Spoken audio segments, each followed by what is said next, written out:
waxala waataay waxala waataay daal section Casa section Casa waaw maa ngi leen di nuyu di leen siyaar di leen baal àq di leen baal àq section kontaan naa wàcc nag sëñ Moustapha taalibe bi du com ndax moom du com na ngeen sax nag te dëgër te dër ba leen déglu kenn déglu leen sëriñ bi sëñ Moustapha kàddu capitaine déglu leen ñu sëñ Moustapha ku ko déglu am si moom dara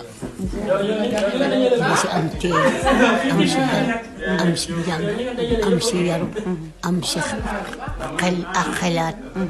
di boole ay nit di boole ay nit léegi surtout yéen xale yii toppale si na ngeen mel ni Fatima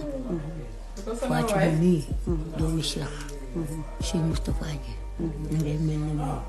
ngeen dal gis ngeen sëñ Moustapha dox ndànk wax ndànk gis ngeen ko ni moo toogee ni moo doxee du gis ngeen man nii ma wax di wax ak yéen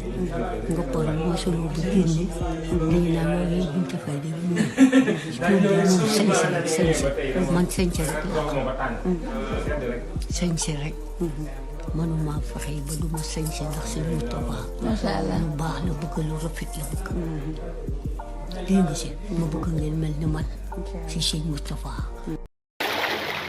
jaajëfal nañ leen ci teewlu bi ngeen di teewlu RTV Dakar yow mi abonné gul abonneel ngeen commenté like suñuy vidéo